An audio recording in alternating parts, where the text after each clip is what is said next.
What's going on, everybody? Welcome in for another video. Hope everybody's having a good holiday so far. Hope everybody had a good Christmas and getting ready for the new year. Today, I just wanted to kind of talk about Sorcery and why I think 2025 will be the defining year for Sorcery. I'll go through a little bit of 2023, 2024, a little bit of information, some of the challenges, some of the difficulties that they've been presented with, and then what I think 2025 will bring us moving forward. So April 2022, Kickstarter launched to become the most successfully funded TCG in Kickstarter history. I believe it still is outside of Altered, but Altered is kind of doing its own thing right now, and a little bit of weirdness going on with that. The beta set was released in November 2023 after a short 1-month delay. And then Arthurian Legends was just released here in November 2024. In 2024, obviously Sorcery went through a few challenges. Arthurian Legends had a little bit of a delay with their I don't know if it was a delay with their release, but there was like a release issue. Like some stores weren't getting all of what they wanted, or they were being cut short on allocations. We had to move from 40-20 decks to 50-30, and then the announcement that also went with that the game will in the future become 60-40. One of my own personal gripes about 2024 was roots, and a lot of players were asking for roots bans, but I think effectively moving from 40-20 to 50-30, that kind of nerfed roots quite a bit. The availability and spike of beta prices. Beta kind of dried up before the summer print, and I think Team Covenant was the only place where you could like steadily get a beta box at MSRP of $150.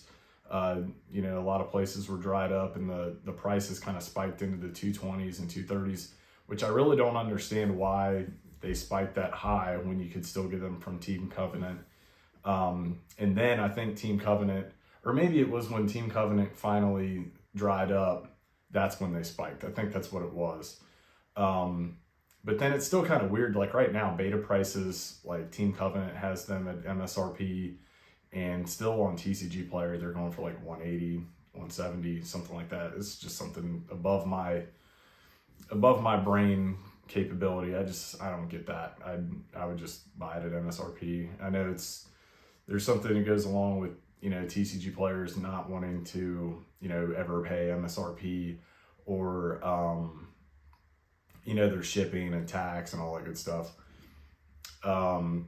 We also, when AL was announced, you had the box price, which was $129.99, I believe was MSRP, but the number of packs were cut down to 24, which, I mean, it's fine. It's a smaller set, and the pull rates are somewhat similar, not counting the elite unique nights. And I think that kind of rubbed people a little bit the wrong way, but I think the Arthurian Legends box opening was just fine. More recently, the announcement of another small beta reprint that I don't even think the reprint has happened, but a lot of people online, it caused a little bit of an uproar regarding collectibility and stuff like that.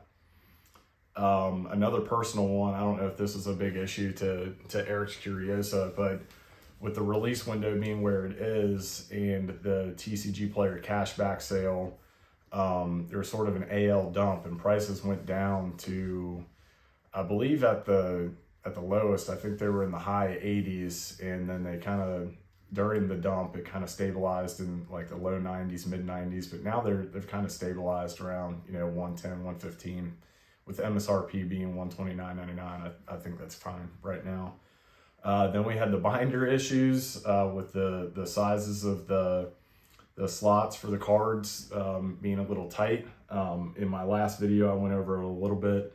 On mine, the top section is real loose, the middle is perfect, the bottom is real tight. They do work with perfect fit sleeves. But a lot of people, EC, Eric's Curiosa, definitely handled that well, got online real quick and, issued refunds and even refunded shipping. And I know that the shipping with especially players overseas can be kind of extravagant, but that's that.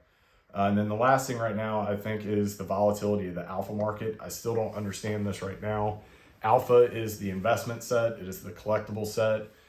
There are pricey cards in Arthurian Legends and in beta, foil wise. Non-foils are pretty much the game piece version of the game.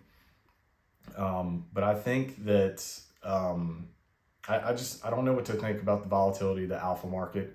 Right now is a great time if you're wanting to boost up your alpha collection or finish it out, something like that, on non-foils and foils, basically. Now is the time to go after those.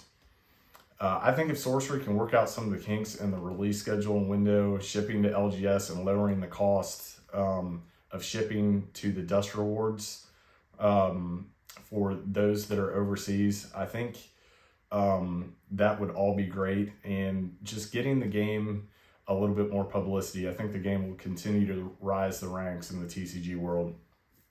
I think that this coming year, or this past year, is a great learning experience for Eric's Curiosa in the game, and I think it'll lead to a great 2025. There are a few things that we do know that is going to happen in 2025. We have the Dragon Lord set that's releasing, and that art is all from Ed Beard Jr., which I think is going to be great. I watched the interview with him and Sophie and Jens from Cardboard Guide, and they said that is going to be in LGSs, and it was very important to Ed Beard Jr. to get that into LGSs. I'll go into that a little bit later. I don't know really how they're going to handle a 13 card set being in LGSs, but I'm sure we'll find out. We have additional Dust promos that are coming to the Dust store that I'm sure we'll update at some point in early 2025. We have the announcement of Sorcery Con still going on later this year. This past November, I believe end of October, Sorcery Con happened. And Mike from Collector Art House is part of the the art planning stages of that, and he's going to be on board for hopefully, for what they said is going to be hopefully smaller Sorcery Con type events that will lead into some regional events, which I think is going to be super awesome. Courtesan Cup at the Spring Social is announced. And recently, I was surprised by this, but we had a spoiler card, and I guess the next set name is officially called Gothic, which, spoiler season for the AL set, that was done a little bit, differently in my opinion, with just a few weeks of one card per day. I know that Eric's Curiosa wants to leave the sorcery type reveals to be like really kind of secretive. But I think they've kind of learned from their past experiences with this past set going forward that spoiler season is important. Like, I don't want it to be like Magic where every card is spoiled. I do want to open packs and be like, oh crap, what the heck is this? But the main thing about the next set is that they have said it is going to include precons, which was a big issue. I don't think that Arthurian Legends really needed precons. It was a small sealed, it was geared towards sealed. I don't think you needed precons in a smaller 220 card sealed, box. But with them saying that precons will be coming with the next set, I do think that the set is at least going to be 300 to 350 cards, which is going to be great for the game. It's not officially confirmed, but I do think that binders are going to, finally get fixed and be released in 2025. And I think that 2025 is going to be the year that will bring Sorcery to the next level and, get them over the hump, so to speak. If you looked into the past year on TCG player sales, Sorcery is officially the #1 selling indie game. And I think 2025 can take them above the indie game kind of moniker that, you know, newer games get. I think that they've learned a lot in the past year. I think that they're going to continue to evolve as a company. And I think that, you know, as players, collectors, all that stuff, mistakes are frustrating, but I think it's going to help them out in the long run. 2025 has a lot to look forward to, and I believe that a lot of the missteps that they've taken along the way may have actually been beneficial, because I think it kind of weeded out some of the bad apples of the community. Usually the second set of a TCG is make or break. I think they knocked it out of the park with Arthurian Legends. The pulls are tough to get. The foils are worth good money. Eric's Curiosa clearly focuses on collectability as well as playability. Even with this beta reprint stuff, the cards are worth money. The cards that are worth money are the foils. And being kitchen table focused, you know, you have the game piece non-foils, in my opinion, and you have the foils, you know, for the players that want to bling out their decks and collect foil sets. I think the Sorcery community is great. We have great collector groups. We have great players and content creators. I'm constantly seeing new content creators show up. I myself, I'm newer. And I think this core group is what is going to make 2025, and it's going to make Sorcery successful in the long run. The more eyes on the game, the better. This is another kind of personal thing. I know that sometimes the company, you know, doesn't respond to issues as quickly or as often as what players and collectors want. And I think that's just their mentality. I don't think it's their job to really, you know, comment on every little thing. And I think it's just the way that they want to approach things. But when they step in, like the binder situation, they always do it with style, with class, and they take care of the people, because they know that this game is important to the players, collectors, content creators, you know, people that are buying these cards. When we go through 2025, I'm sure that Eric's Curiosa will encounter some challenges, and I'm hoping that they can, you know, overcome them like all the other challenges.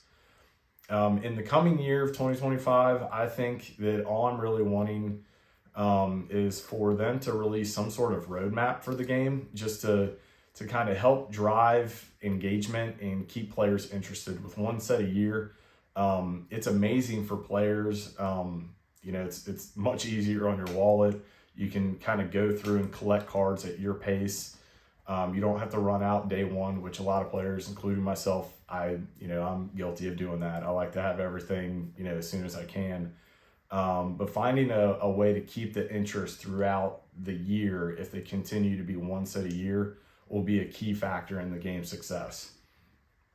I don't know if it's in Eric's Curiosa's plans, but I do think that it would be a great idea to do a supplemental set, maybe mid-year before their main set each year. A little bit bigger than the 13-card Dragon Lord set, even though I'm really looking forward to the Dragon Lord set. I'm thinking something in like the 60 to 70 card range, I think would be, you know, absolutely perfect. And then going back to the Dragon Lord set, I'm still a little perplexed as to how they're going to handle a 13-card set in LGSs. Like, what is a pack going to cost? What are the pulls going to be like? How are you going to, you know, in a 13-card set, is there just going to be like 5 or 6 cards in a pack? You're going to get like 2 commons, an exceptional, and an elite or a unique. How often are you going to be able to pull foils out of that? Is it also going to be available on the Dust Store or through the Sorcery Store, something like that? I just hope that they do it the right way, and I got faith in them. Collectability is always going to be a key factor in the game, and I know that they're going to balance that out. I know with the last beta reprint, even though it's still not happened, a lot of players, you know, were kind of tripping out over collectability and stuff. I recently found my way into a game called Grand Archive, which I'm really digging a lot. And what they do a first edition print of a box, and then they go into an unlimited print once that first edition box is out of print, and they go to what they call an alter box. And that's in an unlimited print box. It's a little bit cheaper, and they change the pulls in it a little bit. So I think that, I know I've discussed it in a past video. I think maybe a game piece box, with a different symbol at the bottom, beta has the B, alpha has the A. If they want to reprint beta again, I'm sure it's too late for this reprint that they're doing, but down the road for maybe Arthurian Legends, Gothic, whatever sets come after, I think that, a non-foil box at like $70, $80 would be amazing. And that keeps up the collectability of the foil cards. TCGs need players, and with the kitchen table focus, I think with their competitive plans moving forward, with so many events like Gen Con, Courtesan Cup, I think that's what's really going to move the game in a great direction. Right now, admittedly, at the end of the year, though, I'm not sure if it's like an end of the year thing, but local play, at least around my area, has been kind of minimal.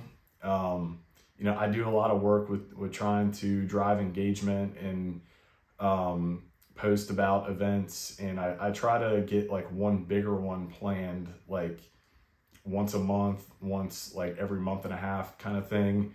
And even our numbers for some of the bigger events where like you can win a box type of thing, even those numbers are a little low. So I'm wondering if it's kind of like an end of the year thing. I know that they do like the store kit, but with this next year, with what I've seen them, talk about so far with their competitive focus and driving, LGS play, it might not be a bad idea to do like event packs or something. I know a lot of other games, Grand Archive does it, One Piece does it, where you have like winner packs, participation packs, maybe cards with like a different art, and alternate art on there or something like that. Because when I've went to a few LGSs to tell them about the game, it's kind of discouraging sometimes that, one, they don't know what Sorcery is. And when I ask them like, hey, can I do a learn to play, or, set up shop and just have people watch me and a buddy play the game, walk by on a Friday. And Friday is still Friday Night Magic to a lot of LGSs. And it's like, if you're not playing Magic on Friday, you're not playing anything here. And, that's kind of a separate story. It was just like one experience that I had that was kind of discouraging at one LGS in my area.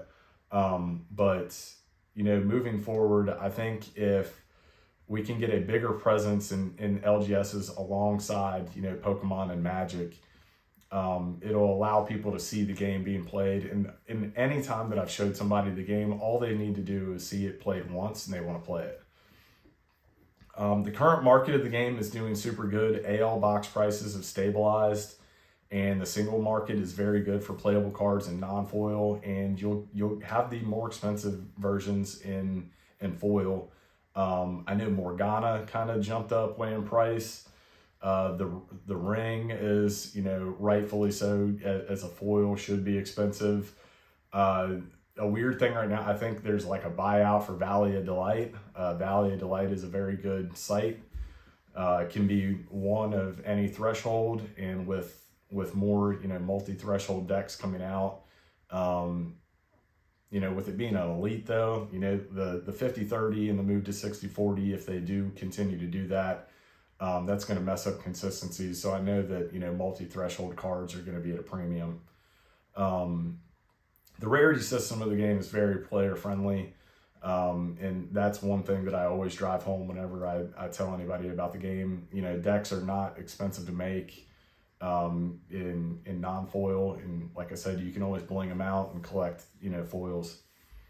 I'm really looking forward to 2025. I hope that everybody else is as excited as I am. I'm excited to, get to some bigger events. I know that the bigger events, they have no problem popping off. I would just like to see a more consistent group. And, that's part of being an indie TCG. we're in the growth stage right now. And I just think that 2025 is going to lead Sorcery in a great direction. Please check out my other videos and shorts. I try to be, as funny as I can in the shorts, and I like making videos. I am going to do a box opening of a Grand Archive box here soon, and then some more Sorcery content to be on the way. Make sure you leave a comment, subscribe, and like if you haven't already. And I'll catch you guys on the next video. See you.